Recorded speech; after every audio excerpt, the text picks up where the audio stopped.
سے دعا۔ بسم اللہ الرحمن الرحیم۔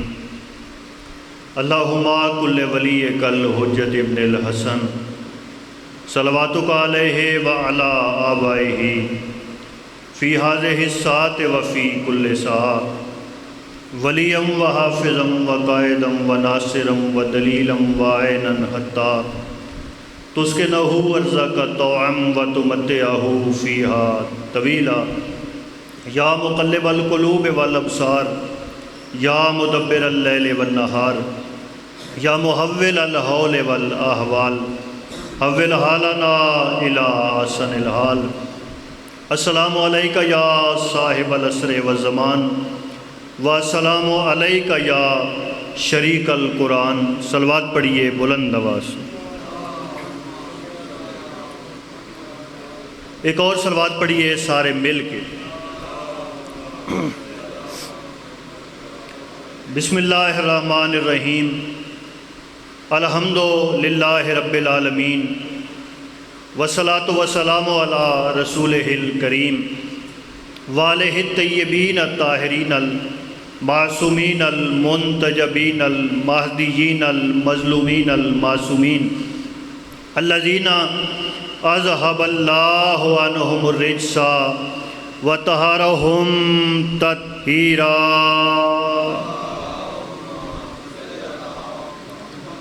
ولعنۃ اللہ علی اعدائہم ملعونین اجمعین من یومنا ھذا الی یوم الدین۔ اما بعد فقد قال حق سبحانہ فی محکم کتابہ المجید وفرقانہ الحمید وقولہ الحق۔ بسم اللہ الرحمن الرحیم۔ وَلَمَنْ انتصر بعد ظلمہ فَأُولَئِكَ مَا عَلَيْهِمْ مِنْ سَبِيلٍ۔ صلوات پڑھیے بلند آواز سے۔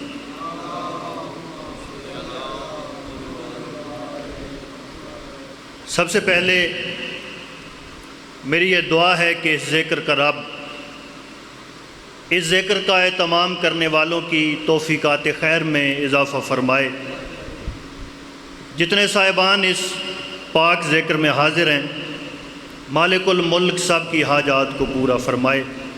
حاضرین مجلس، بانیان مجلس اور ذاکرین مجلس کے جتنے مرحومین ہیں، مالک الملک سب کے درجات بلند فرمائے۔ قبولیت عبادت کے لیے، دعاؤں کی مستجابی کے لیے صلوات۔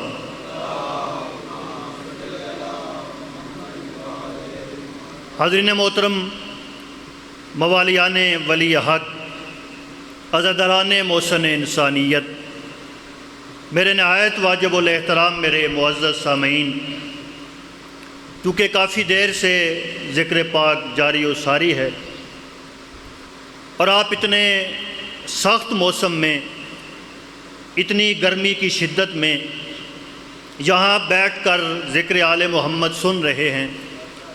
آپ نے اتنے گرم موسم میں، شدید موسم میں، سخت موسم میں یہاں بیٹھ کر ذکر آل محمد سن کر زمانے کو سمجھا دیا کہ موسم سے وہ گھبراتے ہیں جن کے امام موسمی ہوتے ہیں۔ ہمیں اللہ نے ذاکر صاحب وہ عزت والے امام عطا کیے، عظمت والے امام عطا کیے، وہ کریم امام عطا کیے کہ ہم ایک بار یا علی کہتے ہیں، ختم قرآن کا ثواب مل جاتا ہے۔ مل کے بولو حیدری علی۔ کیونکہ مجھ سے پہلے خطابت کی دنیا کا بہت بڑا نام میرے واجب الاحترام جناب منظور شاہ صاحب بڑے احسن انداز میں آپ سے خطاب فرما چکے ہیں۔ ان کے بعد ایک طالب علم کی حیثیت سے میں نے اس آیت کا انتخاب کیا ہے جس میں اللہ مجھے اور آپ کو نصرت امام کا حکم دے رہا ہے، کیونکہ غیبت کا زمانہ ہے، غیبت امام کا زمانہ ہے، تو میں نصرت امام پہ چند جملے کہتا ہوں۔ میرے بعد مجھ سے اچھے پڑھنے والے موجود ہیں، آپ کو ذکر سنائیں گے۔ کافی دیر سے آپ مولا کے ذاکرین سن رہے ہیں۔ مالک فرما رہا ہے وَلَمَنْ انتصر بعد ظلمہ فَأُولَئِكَ مَا عَلَيْهِمْ مِنْ سَبِيلٍ، کہ جس نے ظلم ہونے کے بعد مظلوم کی نصرت کی، فَأُولَئِكَ مَا عَلَيْهِمْ مِنْ سَبِيلٍ، پھر مقام سبیل پر، مقام حساب کتاب پر اس سے کچھ بھی پوچھا نہیں جائے گا۔ توجہ ہے نا صاحبان؟ ماشاءاللہ آپ بہت اچھا سن رہے ہیں، اور توجہ کہنے کی مجھے عادت نہیں۔ مجھے معلوم ہے کہ سامعین لازمی نہیں زیادہ نعرے لگائیں تو تقریر اچھی ہوتی ہے۔ جو خطابت غور سے سنی جائے، مومنین کی توجہ سب سے بڑی داد ہوتی ہے، اور ماشاءاللہ آپ بہت توجہ سے سن رہے ہیں، بڑے احسن انداز میں سن رہے ہیں۔ قرآن نے کیا کہا؟ جس نے ظلم ہونے سے پہلے نہیں، ظلم ہوتے وقت نہیں، جس نے ظلم ہونے کے بعد مظلوم کی نصرت کی، فَأُولَئِكَ مَا عَلَيْهِم مِّن سَبِيلٍ، پھر مقام حساب کتاب پر، مقام سوال پر، یعنی آخرت میں اس سے کچھ نہیں پوچھا جائے گا۔ تو میں آپ سے سوال کرنا چاہتا ہوں کہ اگر ایک بندے پہ ظلم ہو رہا ہو، بندہ آپ سے تعلق رکھتا ہو، شاہ صاحب آپ بندے سے تعلق رکھتے ہو، آپ کا دوست ہو، آپ کا جاننے والا ہو، محبت کرنے والا ہو، بندے پہ ظلم ہو رہا ہو، تو اس کی مدد کرنے کی دو صورتیں، اس کی نصرت کرنے کی دو صورتیں، یا تو آپ ظلم کو روکیں، آپ کو معلوم ہو گیا کہ اس پہ ظلم ہونا ہے، آپ جائیں ظلم ہونے سے پہلے ظالم کو روک لیں، ایک ہے مدد کی یہ صورت۔ دوسری کیا ہے کہ اگر خدا نہ خواستہ اس پہ ظلم ہونے لگ پڑے، آپ جائیں اور ظالم کا ہاتھ روک لیں۔ لیکن اللہ نے یہ نہیں کہا کہ جس نے ظلم ہونے سے پہلے ظالم کو روکا یا جس نے ظلم ہوتے ہوئے روکا، بلکہ فرمایا جس نے ظلم ہونے کے بعد بھی مظلوم کی نصرت کی، پھر اللہ اس سے مقام حساب پر کچھ نہیں پوچھے گا۔ تو میں عرض کرنا چاہتا ہوں کہ یہ ظلم کے بعد نصرت مظلوم کیا ہے؟ یہ ظلم کے بعد نصرت امام کیا ہے؟ نصرت مظلوم کیا ہے؟ تو میں ایک ناصر امام کا ذکر کرنا چاہتا ہوں، اور اس سے پتہ بھی چلے گا کہ امام کا شیعہ کیسا ہونا چاہیے۔ ویسے تو ہم پڑھنے والے کہتے ہیں ہم امام کے نوکر ہیں، ہم ذاکرین خطباء کہتے ہیں ہم امام سے مودت کرتے ہیں، لیکن ادھر مجلس سے عذاب پڑھتے ہیں، ادھر مجلس کی نیاز ملتی ہے، 10 کلومیٹر دور جا کے نیاز گنتے ہیں، 1000 بھی کم ہو تو 10 کلومیٹر سے گاڑی واپس لے آتے ہیں، پھر آ کے بانی کا گریبان پکڑتے ہیں، پھر کہتے ہیں کاش میں کربلا میں ہوتا، امام کے ساتھ تیر کھاتا۔ تو میں لائیو چلنے والی مجلس میں پیغام دینا چاہتا ہوں کہ جو امام کے لیے ایک پلیٹ نیاز کی قربانی نہیں دے سکتا، وہ سینے پہ تیر کیسے کھا لے گا؟ جو امام کے لیے 500 کی قربانی نہیں دیتا، وہ امام پہ بیٹے قربان کیسے کرے گا؟ وہ امام پہ عزت قربان کیسے کرے گا؟ یاد رکھو، قربان کرنے والے اور ہیں، مانگ کے کھانے والے اور ہیں۔ میں بتاؤں امام کا شیعہ کون ہوتا ہے؟ میرے مولا کے ایک مہمان آ گئے، توجہ ہے نا صاحبان؟ آپ ماشاءاللہ بہت اچھا سن رہے ہیں۔ میرے مولا کے ایک مہمان آئے، سرکار ابو ذر نے ان کی خدمت کی، مہمان تھے مولا امیر کے، خدمت کی جناب ابو ذر نے۔ جب وہ واپس جانے لگے، رخصت لینے لگے، تو ذاکر صاحب میرے مولا امیر نے جناب ابو ذر سے کہا، ابو ذر اسے 100 قدم چھوڑ کے آؤ۔ اب ابو ذر اس بندے کے ساتھ چلنے لگے، بندہ کلام کرنے لگا، بندہ باتیں کرتا جاتا، ابو ذر ساتھ چپ کر کے چلتے جاتے۔ میں نصرت امام بتا رہا ہوں، امام کا ناصر اور شیعہ بتا رہا ہوں کہ کیسا ہوتا ہے۔ ساتھ چلتے رہے ابو ذر، ایک مقام آیا، بندہ باتیں کر رہا تھا، ابو ذر اس کے ساتھ چلتے رہے۔ ایک مقام آیا، ابو ذر رک گئے، روک کے دیکھا اس کے چہرے کی طرف اور کہا تو میرے مولا کا مہمان ہے، آیا ہے، تو امیر المومنین کا مہمان ہے، مجھے امام نے تیرے ساتھ چلنے کا حکم دیا، تو سارے راستے مجھ سے باتیں کرتا رہا، یہ جو میں چپ کر کے چلتا رہا، مجھے بد اخلاق نہ سمجھنا، مجھے بدتمیز نہ سمجھنا، مجھے متکبر نہ سمجھنا، تو راستے میں کلام کر رہا تھا، میں علی کے بتائے ہوئے قدم گن رہا تھا، آیا ہے، تو میرے ساتھ چل رہا تھا، میں علی کے بتائے ہوئے قدم گن رہا تھا، کیونکہ علی نے کہا تھا کہ مہمان کو 100 قدم چھوڑ کے آؤ، اگر میں 99 چلتا پھر بھی کافر ہو جاتا، اگر 101 چلتا پھر بھی کافر ہو جاتا۔ مل کے بولو حیدری یار۔ تو یہ ہوتا ہے امام کا شیعہ، یہ ہوتا ہے امام کا ناصر، جو امام کی نافرمانی نہ کرے۔ تو بیان کو جملے میں سمیٹوں، پھر شیعہ کی تعریف کیا ہے، ذاکر کی تعریف کیا ہے، خطیب کی تعریف کیا ہے، امام زمانہ کے غلام کی تعریف کیا ہے۔ یاد رکھنا، اپنے آپ کو شیعہ کہلوانے سے پہلے، امام کا غلام کہلوانے سے پہلے، اپنا نوکر مولا کا کہلوانے سے پہلے اس جملے کو یاد رکھ لینا، اچھا نوکر وہ ہوتا ہے جو مالک کی کبھی نافرمانی نہ کرے۔ اچھا نوکر وہ ہوتا ہے جو اپنے امام کی نافرمانی نہ کرے۔ بس میں نے بیان سمیٹ لیا، سمجھیں کہ ظلم کے بعد نصرت امام کیا ہے۔ مظلوم پہ ظلم ہوا جنگ میں، توجہ چاہتا ہوں، کہاں ظلم ہوا؟ مظلوم پر ظلم ہوا، حجت پر ظلم ہوا، رسول پر ظلم ہوا، امام پر ظلم ہوا۔ ذاکر صاحب کیا ظلم ہوا؟ سرکار کے دندان مبارک زخمی ہوئے، سرکار کے دندان زخمی ہوئے۔ میں نصرت مظلوم سمجھا رہا ہوں۔ دندان مبارک زخمی ہونے کے بعد، اب اس وقت واٹس ایپ کا زمانہ تو نہیں تھا، انٹرنیٹ کا زمانہ تو نہیں تھا، موبائل فون کا زمانہ تو نہیں تھا کہ ادھر واقعہ ہوا ادھر میسج کر کے چلا دیا، نہیں، واقعہ ہوا جنگ میں۔ مظلوم کے مصطفیٰ علیہ السلام کے دندان زخمی ہوئے، اطلاع کچھ دن بعد کرن میں پہنچی۔ ظلم کے بعد شاہ جی نصرت امام سمجھو، نصرت حجت سمجھو، اطلاع پہنچی کرن میں، وہاں ایک ناصر حجت خدا تھا، وہاں سرکار کا ایک غلام رہتا تھا، وہ سرکار کا شیعہ تھا، وہ سرکار کا عاشق تھا۔ ادھر پتہ چلا حضور کا دندان مبارک زخمی ہوا، عاشق نے کیا کیا؟ صرف زبانی جمع خرچ کہا کہ میں آپ کا غلام، سلام اس پر کہ جس کے گھر میں اوڑھنا تھا نہ بچھونا تھا، سلام اس پر کہ جس کے گھر میں چارپائی نہیں تھی۔